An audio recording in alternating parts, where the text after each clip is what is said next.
As Barbara said this morning, the more you know, the more you don't, the more you know that you don't know. There are so many things that are happening in this nether world behind our backs, things that happen that we are not aware of, and that's going to be more or less the subjects of our next two presenters. Fritz Springmeier, coming to us from Oregon, has spent 20 plus years researching what's been going on in things that most people, not this crowd particularly, but of course most people really have no clue on in the area of influencing actions of people with various types of mind control.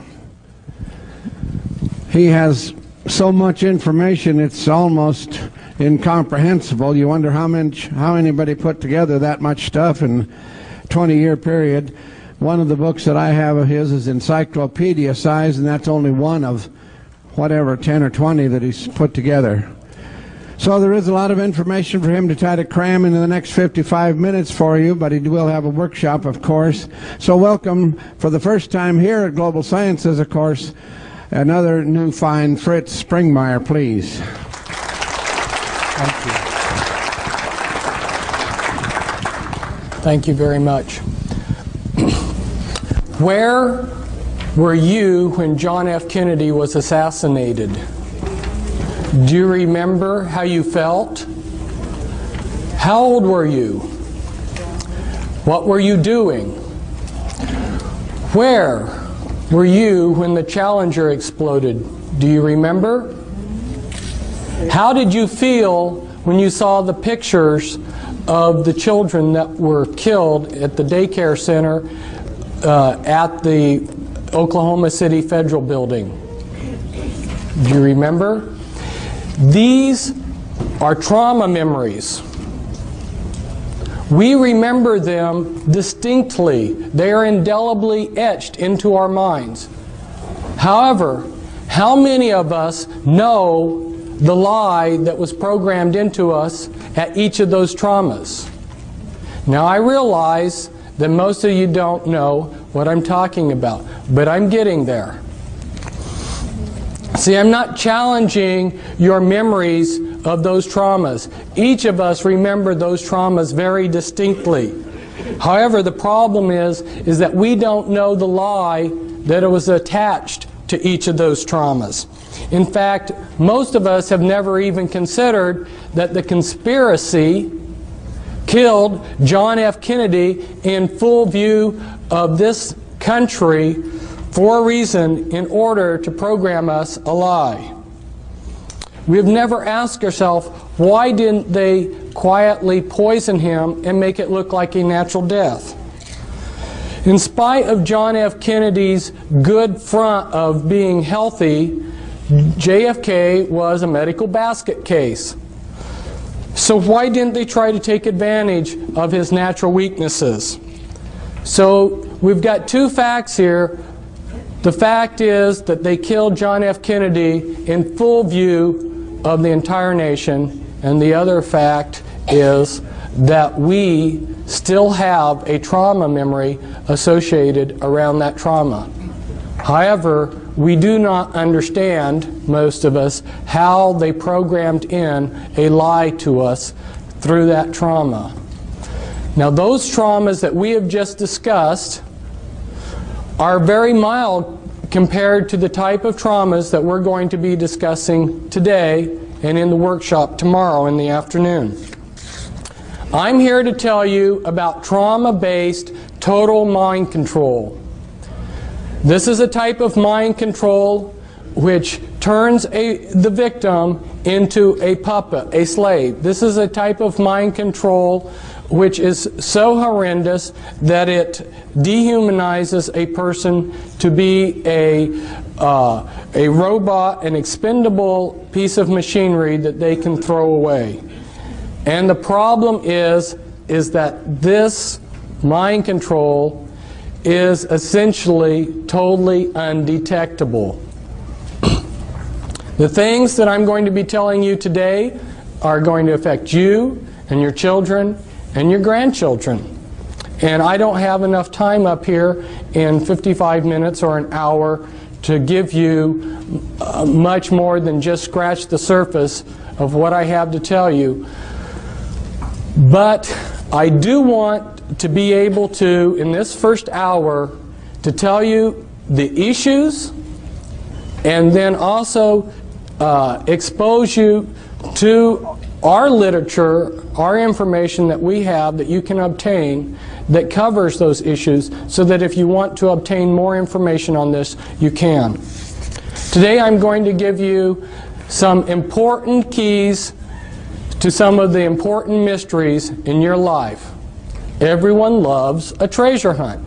Today you've hit the mother lode. This mind control pertains to many of the things in our life. Why are so many people being abducted by UFOs? Why do things keep going wrong in our government? Who is running the world? How do we protect ourselves from someone who's an intelligent agent of the New World Order? How do we protect ourselves from deception? These are all issues that relate to mind control, and they are the type of issues that I give answers to. What would you like to know about the New World Order or its mind control? Or perhaps the subject bores you. If you don't know where you're going, how will you know when you get there? Where is this nation going? Where are we going with all these UFO abduction experiences? I'll tell you, we are headed toward total mind control.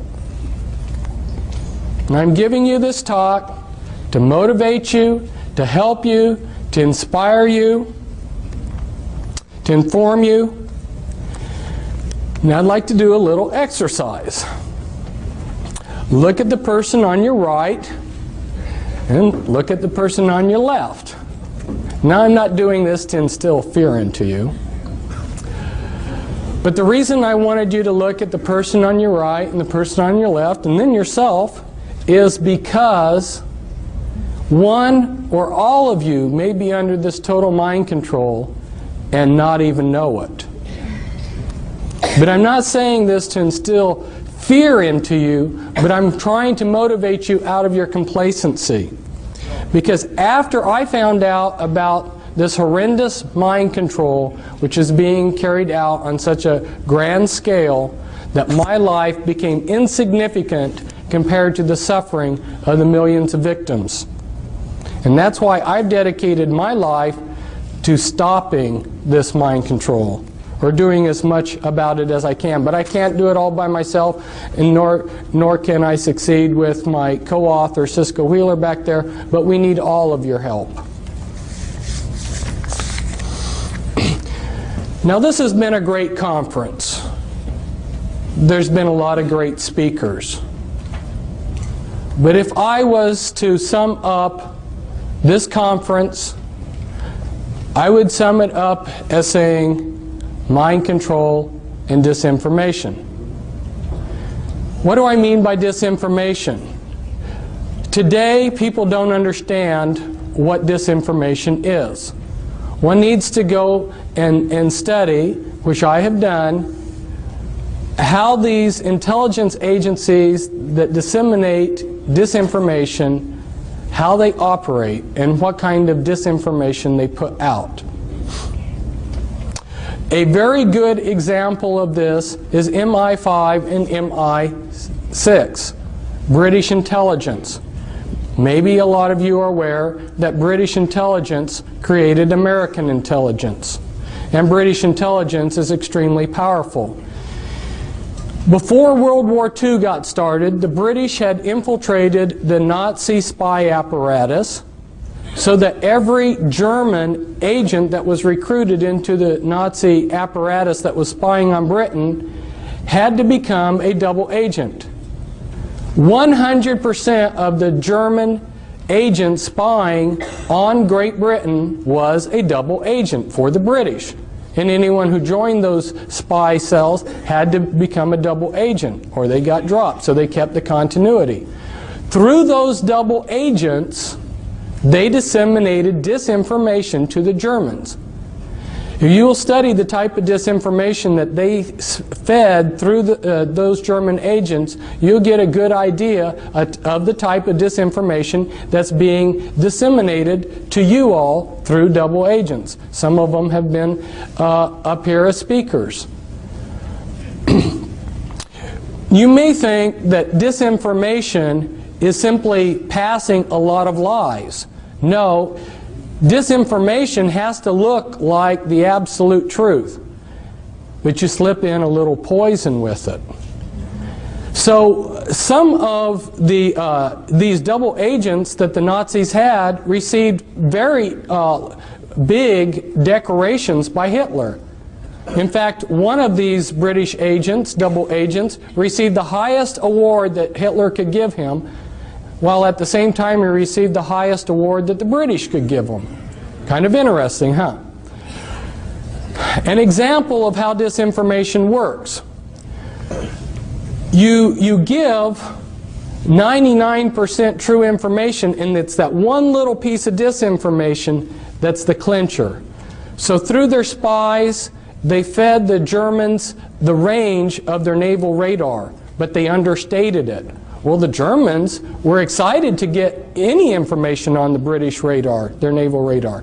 When the Bismarck sailed, and you're familiar with the battleship Bismarck, because their intelligence agencies had been fed this shortened range of the naval British capabilities of their naval radar, that one little piece of disinformation, they made a big mistake, and that mistake cost them the Bismarck. So see, this is how critical it is to understand how a speaker can get up here in front of you. He can give you 95% good information, and it's that 5% poison that he's going to give you that'll be the clincher. It's very hard to understand, for most of us to understand, how disinformation comes about.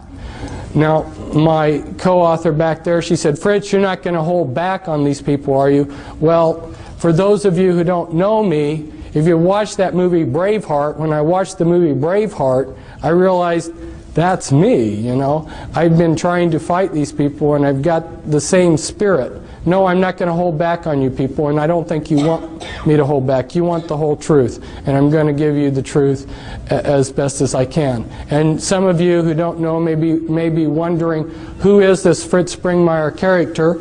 And so, unfortunately, I need to just take a minute and tell you about myself. Why am I in a position to be up here telling you things that other people can't? I think it goes back to several generations before me. My great-grandfather was a very insightful, wise, intelligent, good man. He lived in Germany before World War I, and he saw, because he was insightful, what was coming. So he escaped in a wagon underneath some sacks of grain across the border into the Netherlands, because he saw that a world war was coming at a time when most of the world was just having a good time. And I think God honored the desires of his heart not to be involved in all the warfare that he saw coming to Europe, because he had 5 sons, and they had a lot of sons, and not one of his sons or grandsons ended up fighting in a war, because their age staggered them so that none of them ever got drafted. That's pretty amazing. And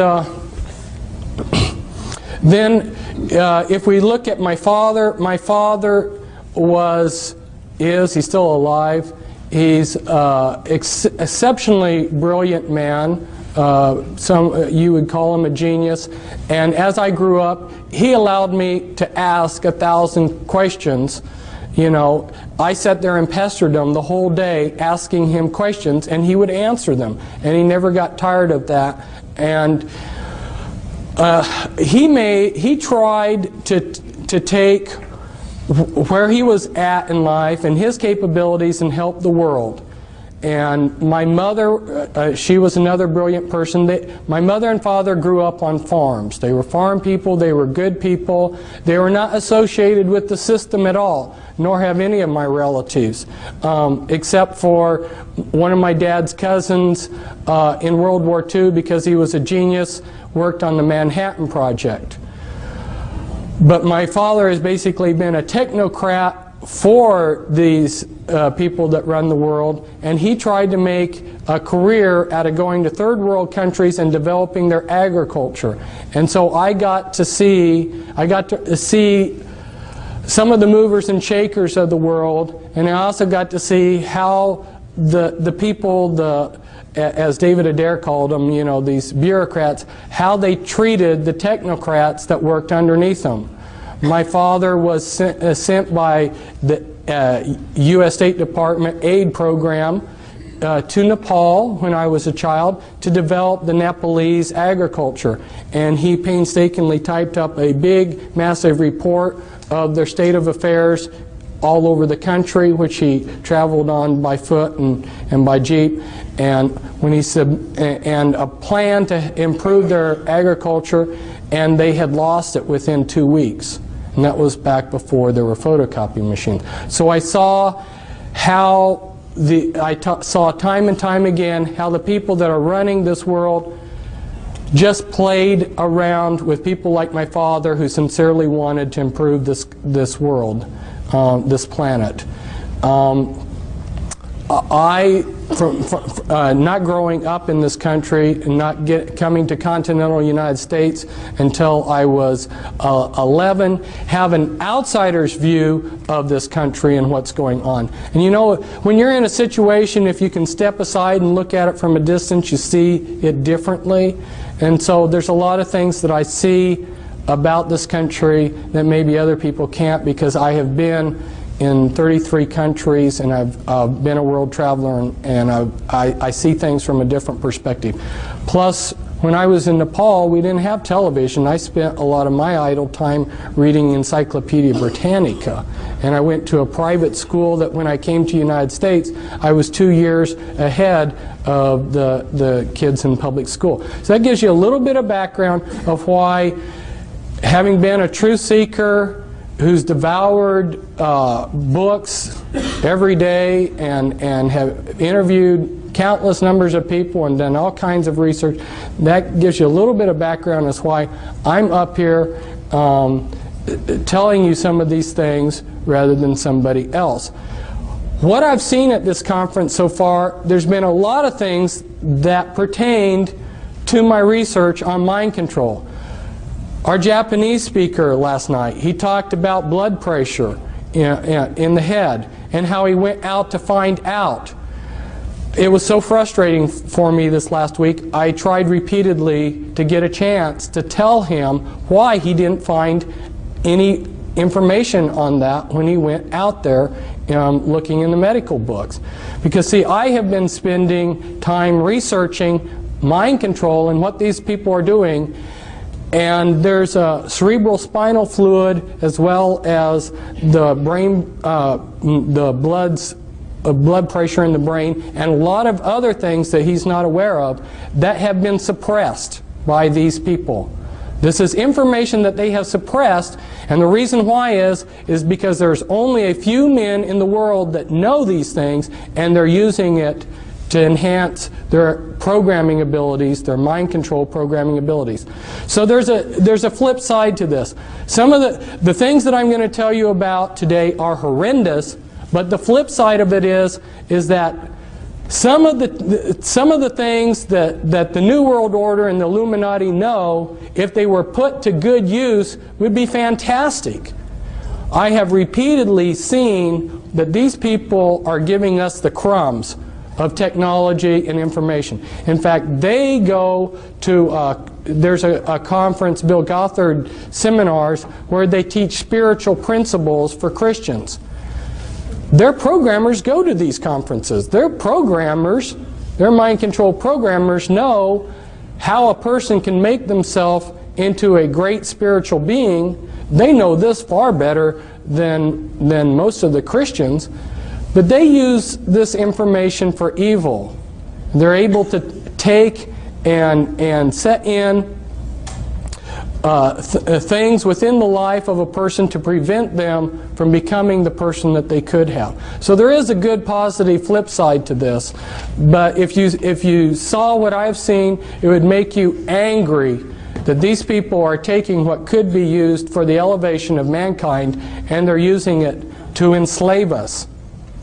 Now, as I go through this, I'm going to touch on a whole variety of things because, like Dean was telling me, he says, my audience knows a lot about the Illuminati. The thing of it is that the information, the level of information that I'm putting out about the Illuminati, unless you've been in touch with my information, you haven't heard it before, because that's a much deeper level than what the people are telling you. So I need to just touch on some things so you see the type of information that you can get, and this all pertains to the mind control. So we're going to run through real quickly here some overheads. Around this date, Admiral Stansfield Turner, who was head of the CIA, went before a congressional subcommittee, and he admitted to them that yes, the CIA is carrying out mind control on countless numbers of unwitting American victims. And he even went so far as to say the basic methods that they use in this mind control: hypnosis, drugs, and torture. And around this period of time that he was addressing the congressional subcommittee, why the New York Times had this article. Here they mention a couple names of these are mind control programmers. Dr. Ewan Cameron and Dr. Louis Jolyon West. They were two examples of mind control programmers.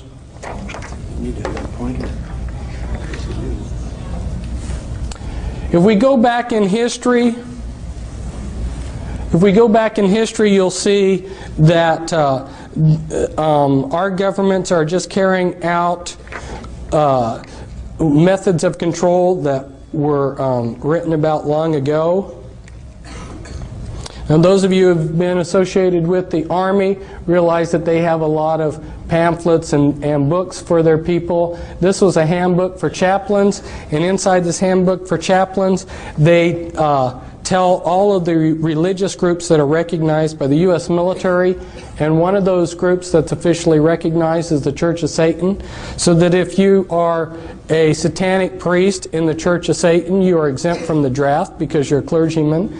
And Anton LaVey happens to be one of the mind control programmers that I have been exposing, and you'll see a picture of one of his slaves in here. In this book, in this handbook for chaplains, they will tell you that there are 3 degrees within witchcraft, and that is correct. Those first 3 degrees make up the anarchy level of the Illuminati, and then you have a hierarchy level within the Illuminati.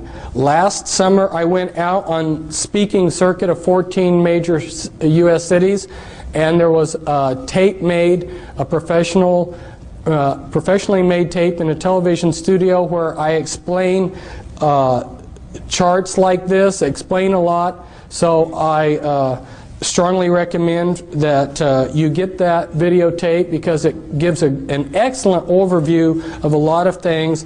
But for instance, you'll have this diagram explained, and I go into the top 13 Illuminati bloodlines in that tape. I also have a book. This comes from a book, The Top 13 Illuminati Bloodlines. This pertains to the mind control because these bloodlines learned about these mind control techniques many centuries ago. These are the movers and shakers of the world. And for instance, the Rothschilds, their secret genealogy traces back and this is inside information. You're not going to learn this reading a book. This is inside information. Their genealogies go back to Nimrod. So these are some very powerful bloodlines, and they have learned a lot of techniques for controlling long ago. And when you learn who the bloodlines are, it totally changes your view of history.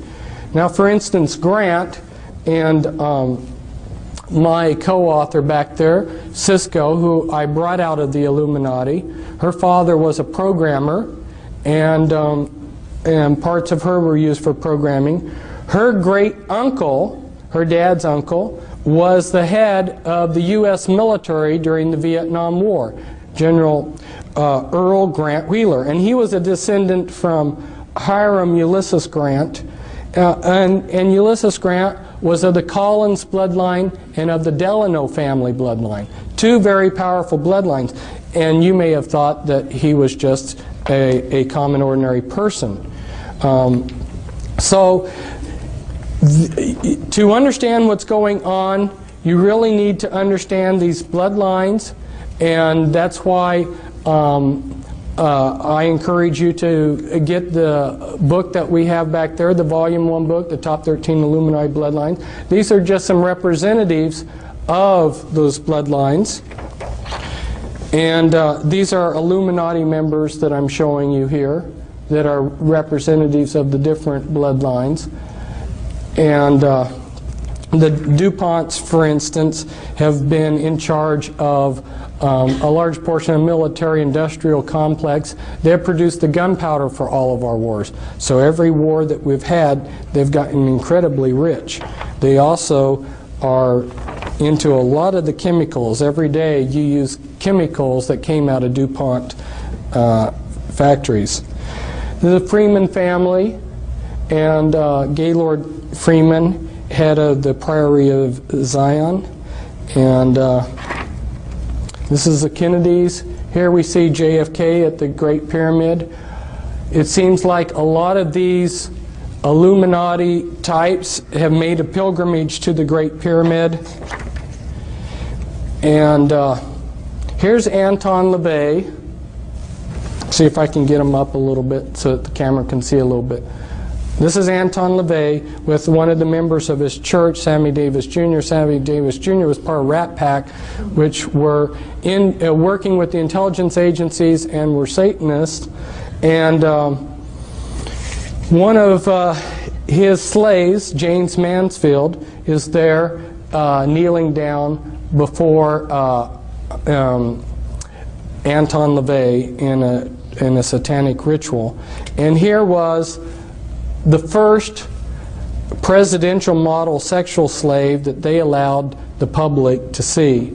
This is Marilyn Monroe. She was, both James Mansfield and Marilyn Monroe had sexual relations with John F. Kennedy. And here I believe that you can see her switching personalities. When I start talking to you more about how the mind control is done, you'll understand what I mean by switching personalities, because they create programmed multiples where they get a Dr. Jekyll, Mr. Hyde effect.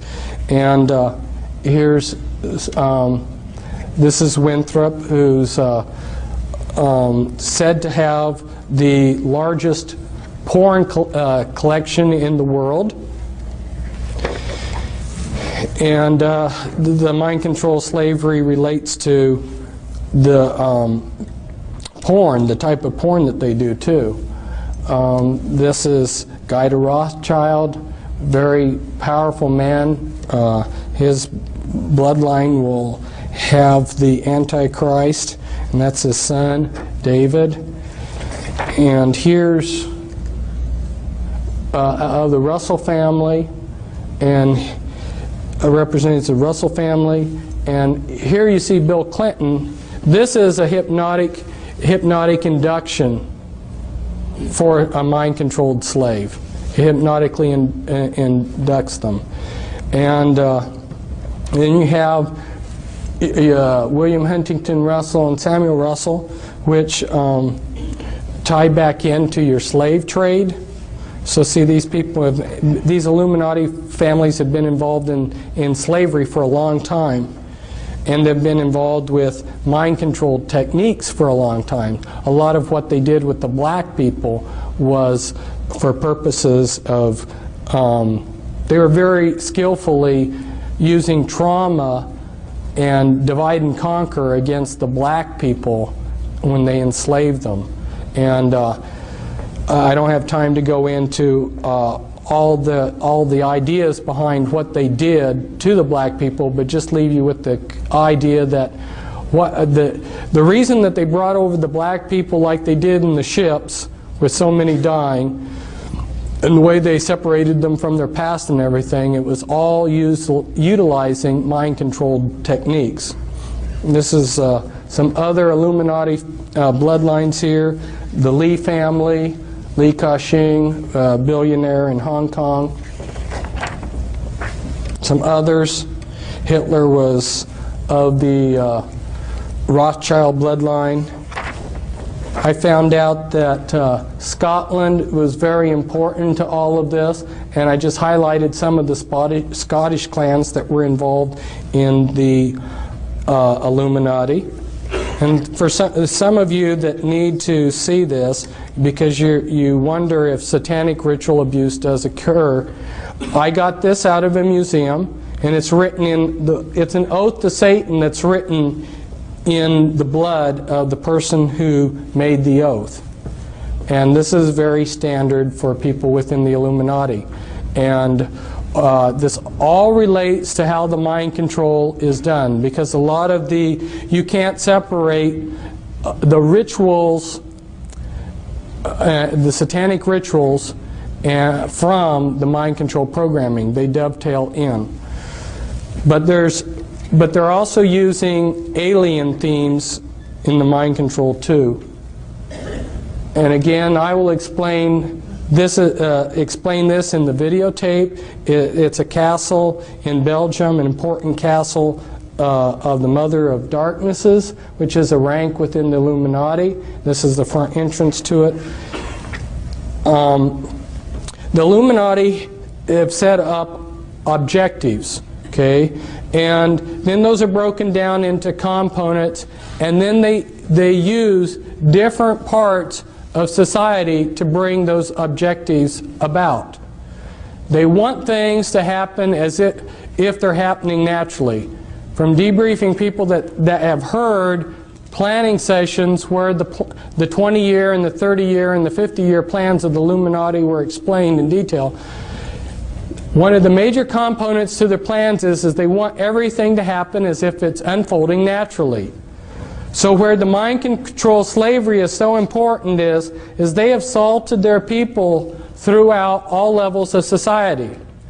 There is no religious group, there is no philosophy, there is no political group that can't be infiltrated with their mind-controlled slaves. Here's an example of another objective. And you can see how they've broken it down into components, and then their people that are salted throughout different areas are bringing about those goals. This is explained in the videotape, so I won't explain it, but it shows the type of thing that I go into in some of my literature, in some of my books. And this is the Illuminati occult area boards that when they went to make federal regions, they copied the boundaries that the Illuminati occult area boards already had. And again, this is the type of thing that we talk about in the videotape. And you may say, what does this have to do with mind control? It's because healthcare and control of grains and all of these different things that we see being controlled behind the scenes, the way that they are able to control them is with these programmed multiples.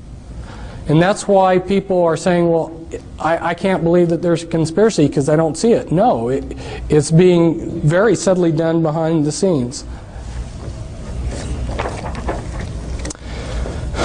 Here, Alice Bailey, who was connected to these people, was head of Lucis Trust and wrote quite a few books, started 140 New Age groups.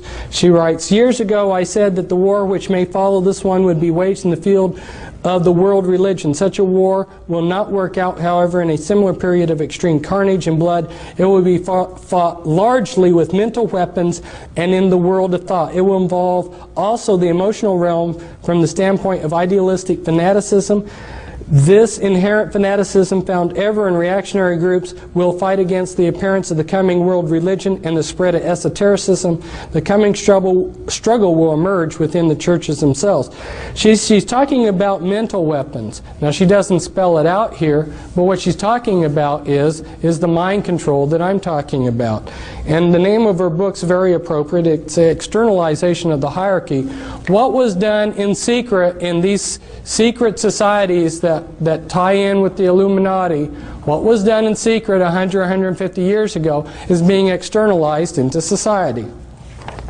And part of the way that they're doing it is through the mind control that's got an alien script to it, and through people that are seeing things and dreams and so forth. You know, one of the ways, see, my father was just naturally smart, but there weren't enough naturally intelligent people for the New World Order types to take advantage of.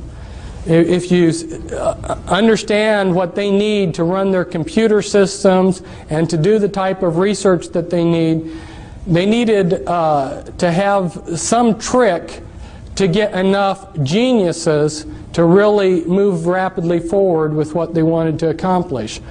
And they discovered that if they scarred the brainstem, they could create somebody with a photographic memory.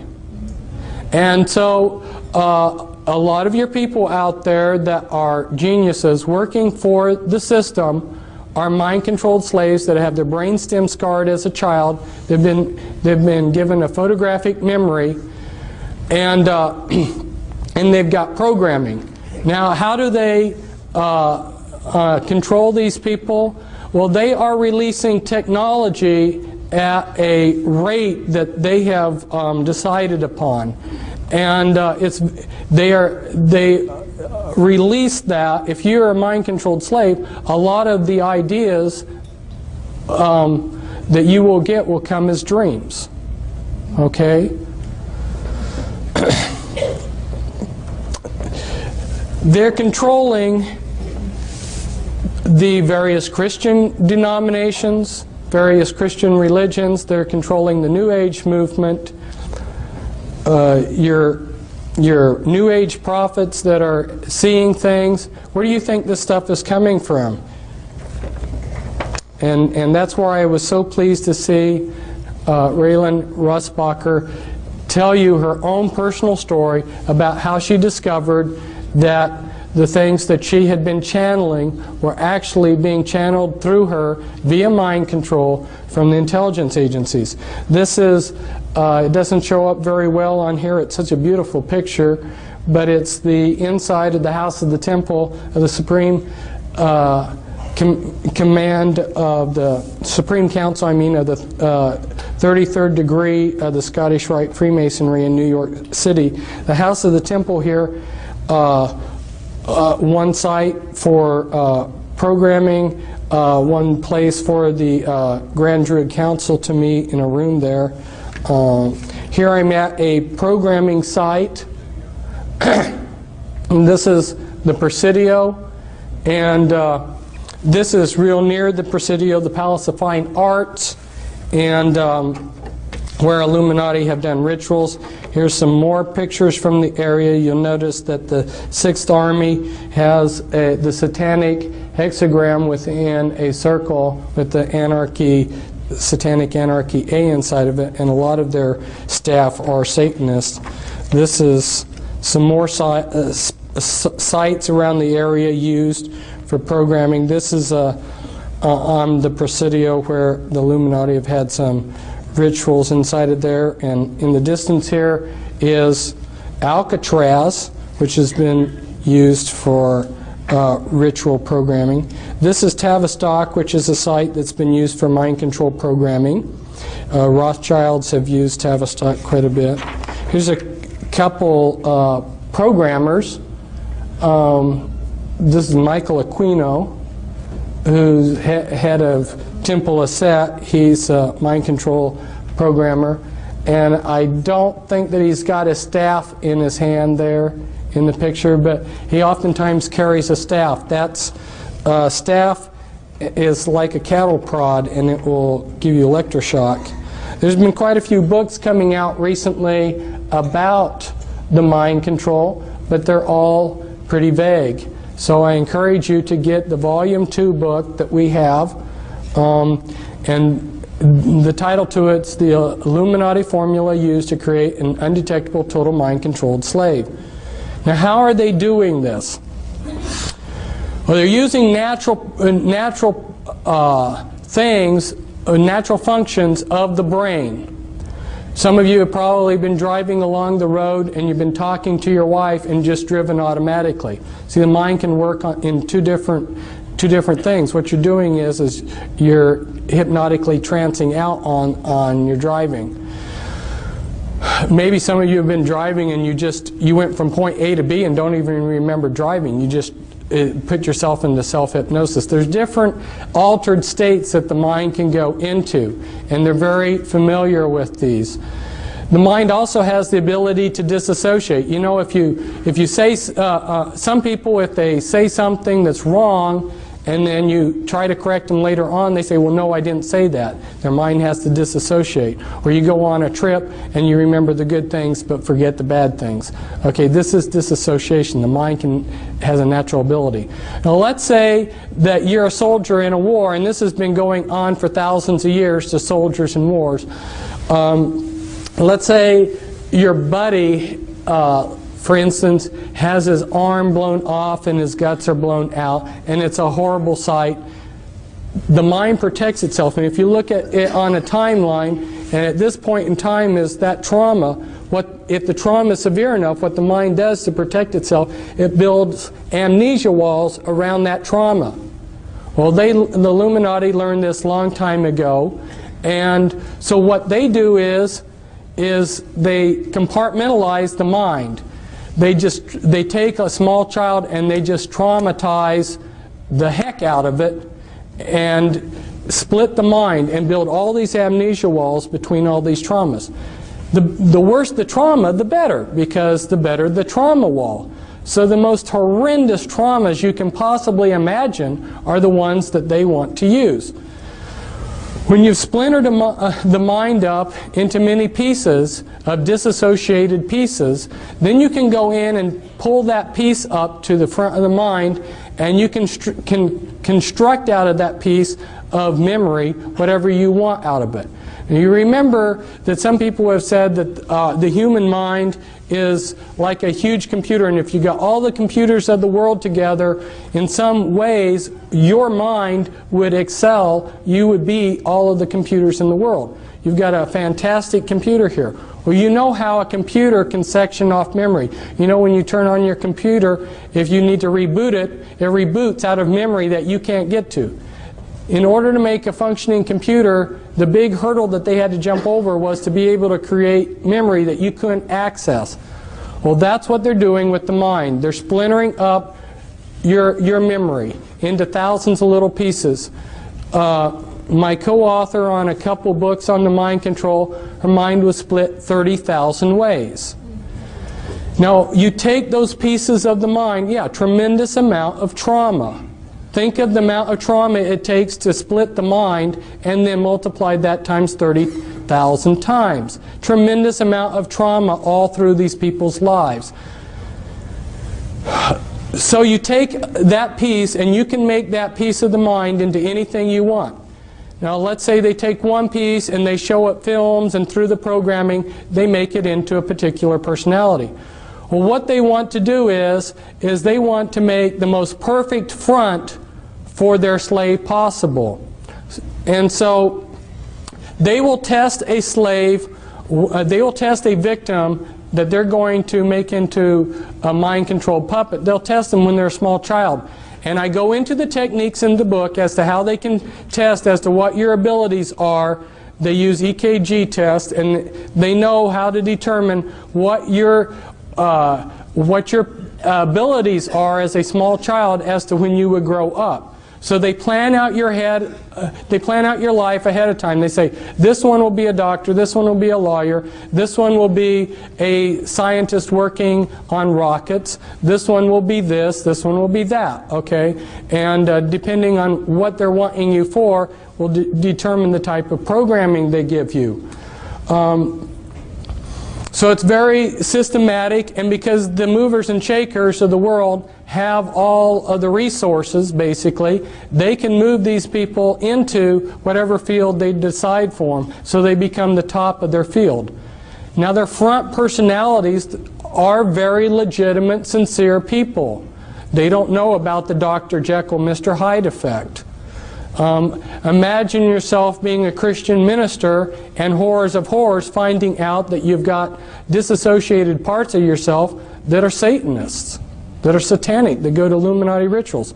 We recently had a minister fly in with his wife. He heard me speaking last summer on my lecture circuit, and when he heard me talk about the Illuminati, he realized there's nobody else that understands the Illuminati or the type of programming I have that can help me.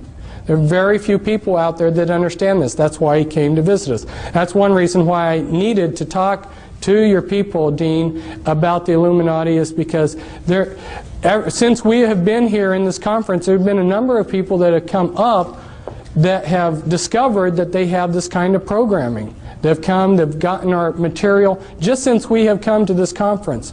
And there's other people probably that will learn it too. And so it gives people that are victims of this some confidence that there's somebody out there that will understand them when they hear that there's a few people like myself that really understand in depth what the Illuminati is all about. Now, this is comes from a book. I took it from somebody else's book, but this is somebody who's trying to develop artificial intelligence for computers. He's extremely brilliant. He understands the mind perhaps better than anybody, and he's showing the processes of memory and motivation. And I'm just throwing these diagrams up to you to show you that the natural mind is not one monolithic thing, but it's many components.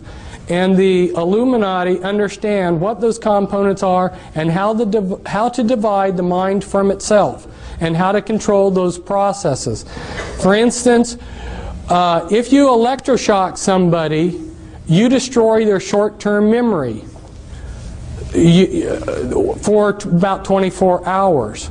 So every time that Cisco was used for some purpose, let's say she was running drugs for them, or being used as a sexual slave, or whatever they were using her for, on a daily basis practically, they would electroshock her. What that would do is splinter your short-term memory. Once they get you programmed to where they want you, then they will delete your memory of having been used in these things. People that are on sensitive in government projects, if you are in charge of something that takes a classification, you're going to be under mind control. Don't you think that they're smart enough to want to control their secrets? And this was taken at Bethesda, which happens to be a programming center, but it's showing the brain's PT scans of multiples. And you'll see that from when one personality holds the body to another, we've got totally different PT scans. The mind of a multiple personality, and they now call MPD DID, just recently changed that, I think, to throw some confusion into things. But when you look at the PET scans, they're different. If I try to impersonate a different persona while I'm getting PET scans, my brain will look the same. The programming is layered in, and this comes from another one of our books back there. Cisco did amazing drawings where she invited her different alters, her different personalities to work together on putting down on paper what they were seeing, because they had no talk programming. And the programming that is so sophisticated, in the 3-hour workshop, I'm going to try to go through step by step and give you more of the details of how it's done. And of course, you've got the Volume 2 book, which explains it from A to Z too. But there's so much to talk to you about. I mean, how they're using implants, and on and on and on. And I'd love to tell you everything that I know. But as they go in and splinter a person's mind into thousands of disassociated pieces, they have to put those pieces together in some fashion that's going to be useful to them. So then they're structuring. And as they build the structures, they like to use structures like this. Like this is an infinity type structure, so that the person being programmed, they get a feeling like there's no beginning or no end to the programming. It gives them a hopeless feeling. But the type of sophistication, the level of thinking in this programming is so in-depth. This is when they're doing the structuring. This is the beginning of a chart showing the beginning of some structuring that they're doing. And then when the master finally, the programmer or the handler finally has finished programming the slave, he will have a 3-ring binder, a laptop computer with pages that look like this. And if he wants to call up a particular altar, he would say, like Brown Levi 2003 11A, Brown Levi 2003 11A, Brown Levi 2003 11A. That right there would be the access code to pull up a particular personality that they would want. And a lot of these personalities will not live in reality. They live in a total science fiction world. They've been dehumanized. Here's how one of Cisco's alters perceived herself. And they use Walt Disney movies for the programming. As you can see, this is from a Walt Disney movie where a doorknob it takes on life. If you showed a Walt Disney movie like this, you're creating the images for them to use hypnotically as they go in and do the behavior modification and hypnosis on that altar. And so this could be used to create a doorknob alter within a person's mind.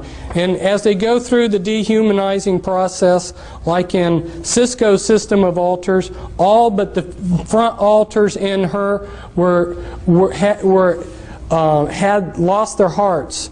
They did hypnotic surgery where they took out the hearts out of these altars and replaced them with a heart of stone. So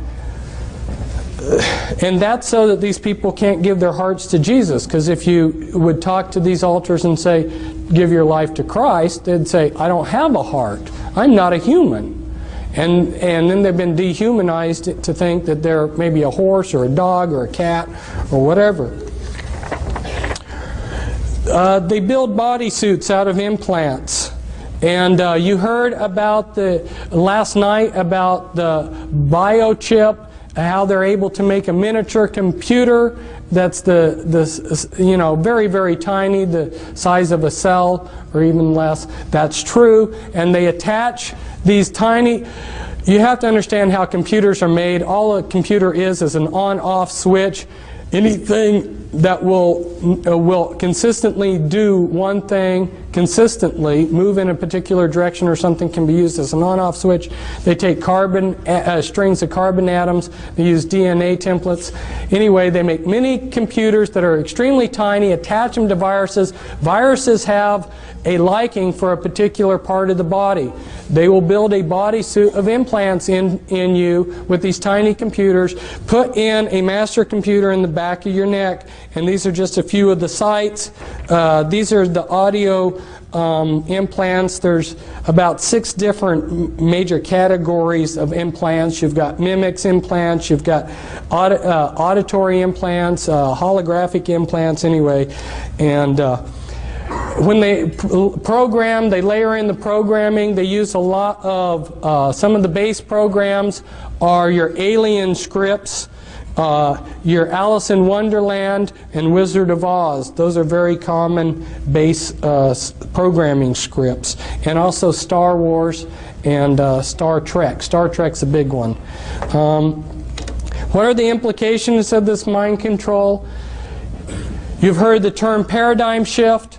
The implications of this mind control are so mind-boggling that it's taken me years to make what people call the paradigm shift, to really comprehending everything we see. Nothing is as it looks, okay? And anything that is clean has been infiltrated and been dirtied. It's incredible. And this is a newspaper article where people are immigrating, where they're coming into the United States from. And of course, if they put Eastern Europe up here as something, it would be right up there probably in the top 6. But you see Russia and China and Vietnam right up there in the top countries that are sending us immigrants. These are countries that are also practicing mind control. How many Spetsnaz agents have been infiltrated into the United States? We're not being protected, but we're being moved towards a one-world government. Well, they will give us perhaps something that looks like this. This is one of the plans of what they want to give us. It looks real nice, and it looks like we are ruling ourselves through this world government. The problem is that with the mind control, they will control everything from behind the scenes. So, including, I had a friend who was a mind control victim, and one of the insiders that was trying to fight the New World Order came up to him and said, this was back in 1990, and said, "You are a monarch mind-controlled slave." He didn't know what that meant. He said, and this insider said, as proof of who I am and that my information is for real. This was 6 months before the primary election in which Bush and Clinton ran against each other. He pulled out a map, and it had all the votes for the final votes of the presidential campaign, the Electoral College votes, and the final popular votes. And these men found out the same thing that I found out from various sources. James Collier and his brother, they spent 20 years tracking down how the voting is rigged. I'm telling you people, nothing is as it seems, and there are people that can come up here and stand up here and be a lot more humorous than I, and can tell you, that you can vote these people out of office. There is no political system that is going to work anymore when they are making mind-controlled slaves. And I'd love to have all of you come to my workshop, because there's so much that I have to say, and it's so important. And our table's back there. Thank you.